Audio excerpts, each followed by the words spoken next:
جنات پر ایمان بھی، ایمان کا مطلب یہ یقین رکھنا کہ جنات کا وجود ہے، یہ بھی ایمان کا حصہ ہے۔ جنات کا منکر بھی اسلام سے خارج ہے، کیونکہ قرآن مجید سے، احادیث سے، تواتر سے یہ بات ثابت ہے کہ اللہ نے ایک مخلوق آگ سے بنائی ہے، ایک مخلوق بنائی ہے نور سے، جس کو کیا کہا جاتا ہے؟ فرشتہ۔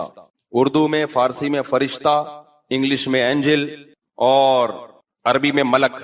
عربی میں کیا کہتے ہیں؟ ملک، جس کی جمع ملائکہ ہوتے ہیں، ملائکتہ بہت آتا ہے نا قرآن مجید میں۔ تو گورے بھی مانتے ہیں اس کو، کیونکہ یہ تو آسمانی کتابوں سے تواتر سے ثابت ہے۔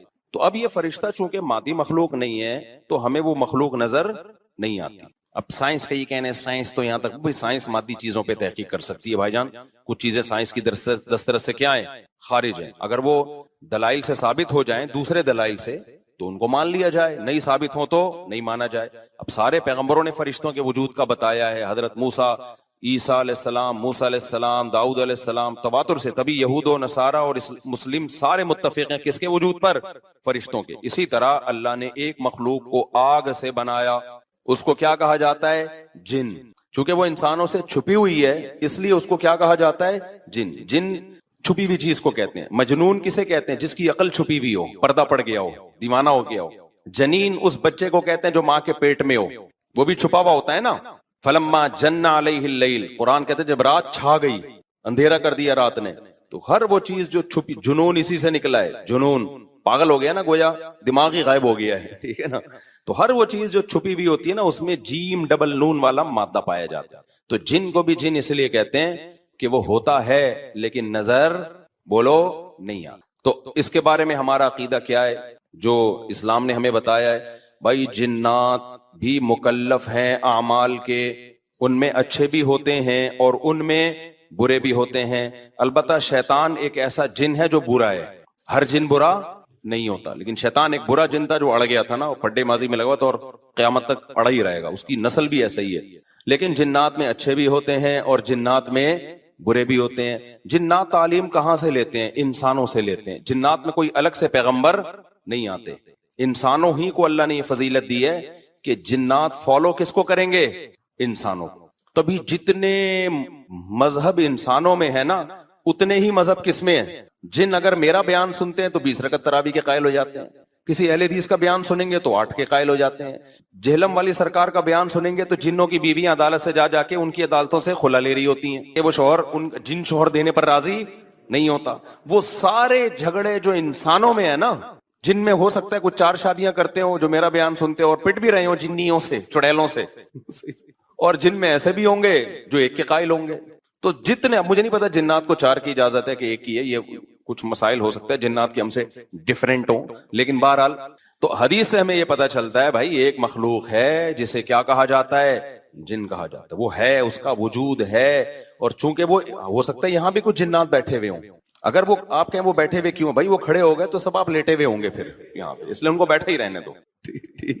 میں اکثر چٹکلا سناتا ہوں نا، وہ پرانا ہو گیا لیکن کیا کریں۔ ایک آدمی کو کسی نے بتایا یہ فلیٹ پرانا ہے، خالی ہے، یہاں جنات ہیں، ادھر نہیں جانا، وہ فنٹر بنا ہوا ہے۔ میں چل جن ان کی ایسی کی تیسی گیا، بیل بجائی، بندہ باہر نکلا نا، اب الٹے پاؤں اس کے آنکھیں گول گول، تو پھر بھی اس میں بڑا کانفیڈنٹلی نا اس نے کہا کوئی ڈرتا ورتا نہیں بھائی صاحب، آپ میں نے سنا یہاں کوئی جنات ہیں؟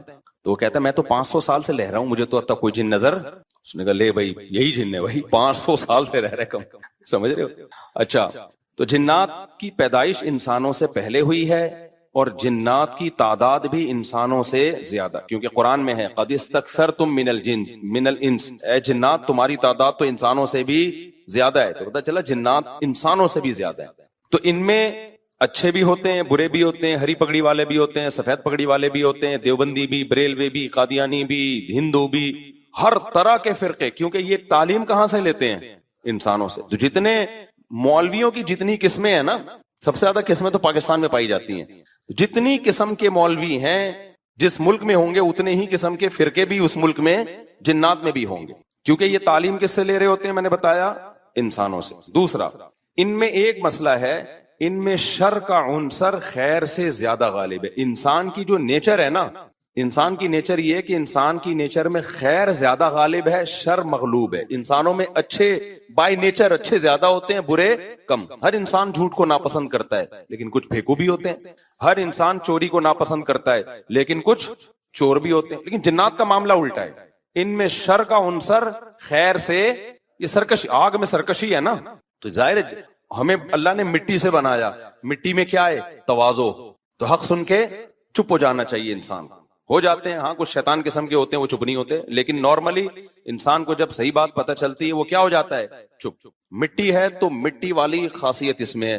جنات میں آگ سے بنے تو، اور آگ بھی شعلے مارتی ہوئی، تو اس لیے جنات کی طبیعت میں سرکشی زیادہ ہے. ایک بات یہ ہوگی. دوسری بات کیا ہوگی بھائی؟ جنات جو ہے نا، جنات یہ انسان سے زیادہ طاقتور ہوتے ہیں لیکن مرعوب ہوتے ہیں یہ انسان سے. اس کی میں ایک مثال دوں. بیل زیادہ طاقتور ہے یا وسیم بھائی؟ بیل. لیکن قابو کس کے ہوتا ہے بیل؟ انسان کی. وجہ اس کی یہ ہے کہ وہ مرعوب ہوتا ہے انسان سے. اس کو اللہ نے وہ دماغ نہیں دیا جو کس کو دیا ہے؟ انسان کو دیا. بیل کو جس دن پتا چل گیا نا کہ میں زیادہ پاورفل ہوں تو کھوٹے کی جگہ آپ بندے ہوئے ہوگے، بیل نہیں بندہ ہوا ہوگا. لیکن اللہ نے ایک روب رکھا ہے جانوروں پہ بھی انسان کا. گدھے کو دیکھو چلتے رہو، وہ منہ نیچے کر کے لوڈ اٹھا کے چلتا رہے گا. اس کو احساس ہی نہیں ہوتا کہ میری ایک لات کا مار ہے یہ بندہ جو بیٹھا ہوا ہے نا میرے اوپر، تھوڑا سا یوں کیا اور ایک کھسکایا اٹھا کے گرے گا. تو ایسے ہی خوب سمجھ لو جنات انسانوں سے ڈرتے ہیں، نہ کہ انسان کو جنات سے ڈرنا چاہیے. جنات ڈرتے ہیں کس سے؟ انسان سے. لیکن ہوا یہ کہ قرآن سے یہ بات ثابت ہے. سورہ جن میں اللہ نے فرمایا وَأَنَّهُ كَانَ رِجَالٌ مِّنَ الْإِنسِ يَعُوذُونَ بِرِجَالٍ مِّنَ الْجِنِّ فَزَادُوهُمْ رَهَقًا. جنات انسان پہ سرکش ہو گئے، شرارتیں کرنے لگے. ادھر سے بندہ اٹھا کے ادھر کر دیا، ادھر سے اٹھا کے. ایک صحابی کو جن اٹھا کے لے گئے تھے. حضرت عمر رضی اللہ تعالیٰ عنہ کے دور میں ایک خاتون کا شوہر گم گیا تو اس کی بیوی آئی حضرت عمر کے پاس کہ میرا میاں ہے ہی نہیں، پتہ نہیں کہاں گیا. حضرت عمر نے 4 سال کے بعد نا اس خاتون کا نکاح فسخ کرا دیا. یہ امام مالک کی دلیل ہے کہ 4 سال کے بعد نکاح فسخ ہو سکتا ہے. امام ابو حنیفہ کے جو فتوے ہیں نا، زیادہ تر انہوں نے حضرت علی اور عبداللہ بن مسعود کو فالو کیا ہے.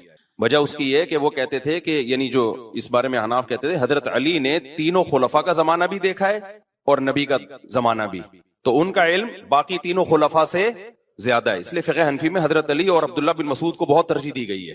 جہاں ٹکراؤ ہوتا ہے نا باقی خلفاء اور سیدنا علی میں، تو وہ ترجیح کس کو دیتے ہیں؟ کیونکہ حضرت علی ان تمام محفلوں میں، ان فتووں میں تینوں خلفاء کے ساتھ ہوتے تھے، تو وہ سب کے دلائل بھی جانتے تھے اور ان پہ پھر بعض چیزوں سے سیدنا عمر نے رجوع بھی کیا ہے حضرت علی کے کہنے پر. تو عمر کم تھی نا، علم حاصل کرنے کا موقع ان کو زیادہ ملا. تو اس لیے حضرت علی کا موقف جو میں نے خلا والے اس میں ریکارڈ کروایا کہ بھائی نہیں، جب تک ہمیں پتہ نہیں ہوگا مر گیا ہے کہاں گیا تو ہم کیسے نکاح ختم کر دیں. بہرحال حضرت عمر نے کا یہ قول تھا، تو مالکی فقہ میں ہے، تو فقہ حنفی نے بھی اس میں فقہ مالکیہ پہ فتویٰ دیا ہے. تو 4 سال ان کو انہوں نے نکاح کیا کرا دیا، حضرت عمر نے ختم کرا دیا. وہ بندہ آ گیا تھوڑے دنوں میں. تو روایت میں آتا ہے حضرت عمر خوفزدہ ہو گئے نا. ٹھیک ہے بھائی، ایک بندہ کہہ رہا ہے میری بیوی آپ نے کسی اور کو کیسے دے دی.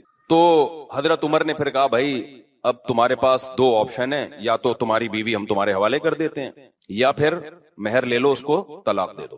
یعنی حضرت عمر نے بھی اس پرانے نکاح ہی کو باقی رکھا ہے کہ بھئی اصل تو اسی کی ہے نا، تو اس لیے اب مہر لے کے چھوڑ دو اس کو. مقصد یہی ہوگا کہ ہم اس کا وہیں نکاح کرا دیتے ہیں. یا دوسرا آپشن یہ ہے کہ ٹھیک ہے بھئی اب تمہارے نے، اس نے کہا نہیں اب ظاہر ہے اب کسی اور مرد کے پاس چلی گئی ہے تو انسان کو اس میں غیرت بھی آتی ہے نا. انہوں نے کہا نہیں، میرا مہر مجھے واپس کر دیں، اب اسی کے ساتھ رہے. ٹھیک ہے نا. پھر حضرت عمر اس سے پوچھنے لگے ہوا کیا تھا. اس نے بتایا جن اٹھا کے لے گیا تھا مجھے. مصنف عبد الرزاق یا مصنف ابن ابی شیبہ کی روایت ہے، یہ جن اٹھا کے لے گیا تھا. تو بعض دفعہ ایسا ہوتا ہے کہ انسان کو جن بولو اغوا کر لیتا ہے. تو قرآن کیا کہتا ہے، لیکن آپ لوگ کے ساتھ نہیں ہوگا. خدا کا واسطہ جنات کو زیادہ لفٹ نہ کراؤ. پوری سیٹ اپ ہمارا برباد ہو گیا اس چکر میں. صحابہ میں بھی ایک واقعہ ہو گیا نا. یہ تھوڑی کہ ہر گھر میں جن یہ کر رہا ہے، دوسرے گھر میں جن وہ کر رہا ہے، تو تیسرے گھر میں جن نندوں کو لڑا رہا ہے، چوتھے گھر میں جن ساسوں کو لڑا رہا ہے. ہمارا تو پورا پروگرام یہیں سے شروع ہوتا ہے یہیں پہ ختم ہوتا ہے. ایک آدھ سینکڑوں میں کوئی ہو سکتا ہے جن اٹھا کے لے جائے، پھر واپس بھی کر کے میرا خیال ہے دے گیا. اچھا، تو قرآن میں سورہ جن میں آتا ہے انہو کان رجال من الانس، جنات نے خود ہی یہ بات کہی کہ ہم سے انسان ڈرنے لگے اور ہم سے پناہ لینے لگے. یعوذون برجال من الجن، ہم جیسے اللہ کی پناہ میں آتے ہیں نا مصیبتوں سے بچنے کے لیے، اعوذ باللہ ہم کہتے ہیں اللہ میں تیری پناہ میں آتا ہوں. تو لوگوں نے کیا کیا تھا, مشرکین نے جنات کی پناہ میں آنا شروع کر دیا کہ جنات ہمیں مصیبتوں سے بچائیں گے. تو جب جنات کو یہ لگانا کہ ہم ڈرتے ہیں انسان سے اور یہ ہمیں اتنی ویلیو دے رہا ہے کہ یہ مصیبتوں سے بچنے کے لیے ہمارا سہارا لے رہا ہے, تو اس چیز نے جنات کو انسانوں پہ سرکش بنا دیا اور جنات اپنی اوقات سے باہر نکل گئے. یہ بالکل ایسا ہی ہے جیسے کمزور سا باریک سا ٹی بی کا مریض ہو اور محلے کے بدماشوں کے دماغ میں کسی نے لا کے ڈرا دیا کہ بھائی یہ دیکھنے میں ایسا لگتا ہے, اندر سے یہ بہت زرخیز ہے, بہت خطرناک ہے. بار بار جب یہ پروپیگنڈا ہوگا تو وہ جو پتلا سا ہے نا, اس کو بھی احساس ہونے لگے کہ شاید میں واقعی میں کوئی بہت بڑا فنٹر ہوں. وہ بھی سینہ چوڑا کر کے چلنا شروع کر دے گا. کسی دن کسی نے ایک چپٹ لگائی تو ڈھیر ہو جائے گا وہ. تو جب انسان کی ناجائز تعریف ہوتی ہے وہ اپنے بارے میں غلط فہمی میں مبتلا, تو جنات بھی اپنے بارے میں یہ سمجھنے لگے کہ یار یہ اتنے بڑے بڑے انسان جو کیا کیا چیزیں ایجاد کرتے ہیں, لوہے کو پگھلا کے تلواریں بنا لی انہوں نے, اور جہاز ایجاد کر لیے, راکٹ ایجاد کر لیے, یہ کر لیا وہ کر لیا, تو یہ ہم سے ڈر رہے ہیں. ٹک ٹک ٹک ٹک بڑے بڑے سائنسدان بھی ہم سے کانپ رہے ہیں کہ پتہ نہیں مجھ پہ کسی نے کچھ کر دیا ہے اور یہ جنات یہ کر سکتے ہیں. تو جنات کو لگا کہ بھائی یہ اس سے کھیلو, اس سے کیا کرو, جیسے آپ کے جیب میں بندوق نہیں ہے لیکن کوئی ڈر رہا ہے. ہمارے ایک دوست کے ساتھ کیا ہوا, ایک ڈاکو آیا, وہ ڈاکو بھی کوئی بےچارا نیا نیا ڈاکو بنا تھا, بےچارا تو نہیں کہنا چاہیے ڈاکو ہم وقت کو. تو انہوں نے کیا کیا, یوں کیا نا, یوں. یہ رفیع بھائی کا قصہ ہے, ہمارے رفیع بھائی نے بچے ہوئے ہیں, اللہ ان کو بچا کے رکھے, ورنہ حرکت انہوں نے ایسی کی تھی کہ اب تک ڈیلیٹ ہو چکے ہوتے یہ, کیونکہ یہ ڈاکو آج کل ایسے نہیں ہے یوں کرو تو بھاگ جائیں. تو انہوں نے کیا کیا, انگلی سے نا یوں, وہ سمجھا پسٹل ہے, بس یوں یوں دکھایا, وہ بھاگ گیا. تو مجھے آ کے بتا رہے ہیں کہ ڈاکو آیا تھا, میں نے جیب سے یوں کیا, یوں. میں نے کہا رفیع بھائی کوئی دعائیں کام آ گئی ہیں آپ کے. ابھی پرسوں پھر 2 بندے ڈاکوؤں نے شہید کر دیے, 2 بندے جوان گلشن معمار میں. ایک کے تو جبڑے میں گولی لگی ہے, بہت بڑے تاجر تھے وہ, یہ ہمارا گارڈ ہے نا, اس کے پیچھے نمازیں پڑھی ہیں انہوں نے, وہ تو جبڑے میں گولی لگی ہے, منہ کے اندر گھسی ہے, وہ تو ہاسپٹل میں ایڈمٹ ہے, ان کے ساتھ جو دوسرا تھا وہ تو شہید ہوئی, پرسوں کی بات ہے. تو مرتے رہو, تمہاری قسمت میں یہی ہے بھائی. جب تک احتجاج نہیں کرو گے نا, ان کے خلاف نکلو گے نہیں, ان کے گھروں کو گھیرو گے نہیں, دھرنے مار کے بیٹھو گے نہیں نا, بددعائیں 27ویں رات کو اٹھ کے ریکارڈ کروا کے نہیں دو گے, اس وقت تک کراچی کے مسئلے حل ہونے والے.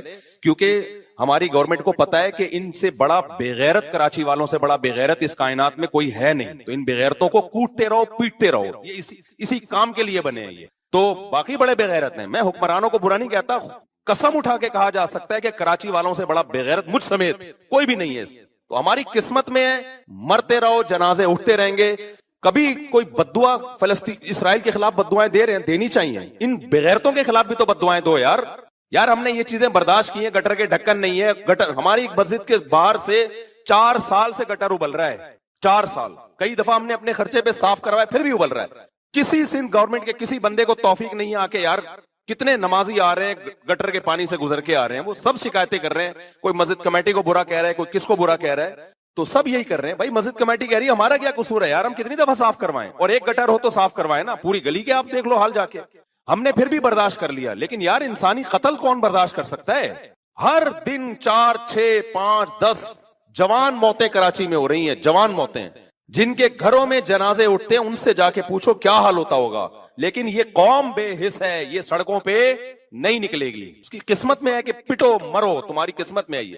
تو بھائی نکلو, جا کے گھیرو یار, ان حکمرانوں کے گھروں کو گھیرو. انہیں بولو بغیر تو یہ انسان ہے, یہ گدے گھوڑے نہیں یہاں پہ رہتے ہیں.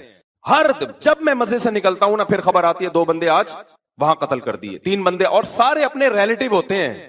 کوئی فلانے کا فلاں جاننے والا, کوئی اس کا. یہ دنیا کے کسی ملک میں ایسی دھاندلی ہوتی ہے کہ یار, دنیا کے کسی ملک میں یہ بغیرتی ہوتی ہے. تو مارے کھاتے رہو, مرتے رہو. بھی پرسوں جماعت اسلامی کے کسی کارکن کو شہید کر دیا. کتنے نیک آدمی تھے وہ, کتنے ان کے چہرے پہ کیسی رونق تھی. کیا گھر میں ان کے کوہرام مچا ہوا ہوگا یار. ذرا سی بات پہ بندہ مارنا ان کے لیے. پچھلے سال سویڈن سے ایک میاں بیوی کا جوڑا آیا ہوا, بچہ چھوٹا ساتھ میں, سویڈن سے چند دنوں کے لیے آئے تھے وہ کراچی. بیوی کے سامنے جوان شوہر کی لاش تڑپ رہی تھی. بچے پہ کیا گزرے گی جو اپنے باپ کو اس طرح سے مرتا ہوا دیکھے گا. تو انتظار کرو اپنی باری کا, اور کچھ بھی نہیں ہے. اور ایسی بے حس قوم ہے نا, جو مرتا ہے وہ بھی احتجاج نہیں کرتا. یہ جو اب جس کے اسباب خفیہ ہوتے ہیں نا, اس کی بھی 2 قسمیں ہیں. اس پہ تو میں کہہ رہا ہوں الگ سے کلپ بناؤ, جادو کسے کہتے ہیں. یہ الگ سے تفسیر کے علاوہ بھی الگ سے کلپ بنانا, تاکہ جادو کے نام پہ جو لوگوں نے روحانیت کے دھندے شروع کیے ہوئے ہیں نا, تو اس قسم کے جادو کے نا جس کے اسباب مخفی ہوں, ان کی کتنی قسمیں ہیں؟ 2. ایک تو وہ کہ اسباب سائنٹیفک ہی ہوتے ہیں، ادھر توجہ بھائی، ایک تو وہ کہ اسباب اس کے سائنٹیفک ہی ہوتے ہیں لیکن وہ عام آدمی کی سمجھ میں نہیں آتے، وہ ماہرین جانتے ہیں. جیسے میجک شو جو آ رہے ہیں یوٹیوب پہ، ٹانگیں کاٹ دی، کبوتر بنا دیا، اس کے پیچھے جنات کا کوئی عمل دخل بولو نا نہیں ہوتا. لاجک ہوتی ہے، آپ ان سے سیکھو تو بتا دیں گے بھائی کبوتر نہیں ہے، پہلے سے یہاں چھپا کے لائے ہوئے تھے کبوتر، یہاں سے ہم نے کبوتر نکالا ہے. ٹھیک ہے نا. تو ایک میجک شو میں نے دیکھا، ایک آدمی 2 آدمیوں میں تقسیم ہو جاتا ہے بالکل اس جیسے، پتا چلا یہ دونوں جڑواں بھائی ہیں، ایک جیسی شکل ایک جیسے کپڑے، تو یہ اس طرح سے کھڑے ہوئے تھے، ایک لگ رہے تھے، اب یوں ہے تو 2، وہ آدمی سر پٹک کے رہ جائے کہ یار یہ ہوا کیا ہے. تو دوسرا جادو وہ ہوتا ہے کہ جنات سے کام لیا جاتا ہے. اب کام چونکہ جنات کر رہے ہوتے ہیں، جنات عام آدمی کو نظر نہیں آتا، رزلٹ سامنے آ رہا ہوتا ہے، پیچھے جن نظر اور اللہ کا شکر ادا کرے نظر نہیں آ رہا ہوتا کیونکہ جن نظر آ جائے پھر بندہ ویسے ہی غائب ہو جاتا ہے. ٹھیک ہے نا، جن نظر آتا ہی نہیں ہے. تو وہ یہ ہوتا ہے، یہ والا جادو یہ ہوتا ہے جو جنات کے ذریعے، کہ جنات میں شرارت غالب ہے، اور یہ انسانوں کے شیطان جنی ہے نا، اس میں شر کا عنصر خیر سے غالب ہے. تو یہ نیک بہت کم ہوتے ہیں، شریر ان میں زیادہ ہوتے ہیں. تو یہ انسان کو نقصان پہنچانا چاہتے ہیں مگر یہ انسان سے ڈرتے ہیں. قرآن سے یہ بات ثابت ہے سورۃ جن میں، وَأَنَّهُ كَانَ رِجَالٌ مِّنَ الْإِنسِ يَعُوذُونَ بِرِجَالٍ مِّنَ الْجِنِّ فَزَادُوهُمْ رَهَقًا، کہ انسانوں نے جب جنات سے ڈرنا شروع کر دیا تو جنات کی سرکشی بڑھ گئی. ورنہ یہ انسان سے ڈرتے ہیں، انسان کی اللہ نے انسان کو صلاحیتیں دی ہیں. طاقتور ہونا الگ چیز ہے، روب ہونا، جنات میں طاقت ہوتی ہے مگر روب انسانوں کا ہی جنات پہ زیادہ ہے. تو ہوتا یہ ہے کہ جو شریر جنات ہوتے ہیں، بعض لوگ ایک فن کے ذریعے وہ کیا کرتے ہیں کہ ان شریر جنات کو خوش کرتے ہیں. اور شریر جنات کو خوش کرنے کے لیے، جیسے ایلومینٹی وغیرہ کا آپ نے سنا ہے نا کہ کچھ دنیا میں ایسی تحریکیں ہیں جو شیطانی ہیں، تو وہ آپ ان کا ممبر جب بنیں گے جب آپ کوئی بہت ہی وحشتناک کام کریں گے. تو جب وہ شیطانی کام آپ کرتے ہیں تو آپ اس کا ممبر بن جاتے ہیں، وہ کہ بھائی یہ اب ہمارا بندہ ہے. وہ حتیٰ کہ سنا ہے کہ اپنی والدین کا بھی قتل کروا دیتے ہیں آپ سے، کہ اب ماں کو مار دو، باپ کو مار دو، یعنی سارے وحشیانہ عمل کرا کے وہ کہتے ہیں اب یہ ہمارا کیا ہو گیا ہے پکا. پھر وہ آپ کو ٹھیک ٹھاک کمیشن دیتے ہیں، بہت پیسہ دیتے ہیں. وہ کہتے ہیں اب ہم جو کریں گے یہ کریں گے. ورنہ ظاہر ہے دہشت گرد سے کام لینے میں بھی اس دہشت گرد کے سینے میں بھی تو دل ہوتا ہے نا. ایک مقام پہ آ کے ہو سکتا ہے وہ رک جائے، بھائی میں یہ نہیں کر رہا، میں کیوں کروں. آپ کو پتا ہے جس نے جاپان پہ ایٹم بم گرایا تھا، کہتے ہیں وہ خود نفسیاتی پاگل ہو گیا تھا، وہ اتنے جب لوگوں کی اس نے تباہی دیکھی ہے. تو ظلم کرنا بھی ہر آدمی کے بس میں نہیں ہوتا. تو شیاطین سے کام لینے کے لیے بعض ایسے وحشتناک کام کیے جاتے ہیں، اس سے جنات خوش ہو جاتے ہیں.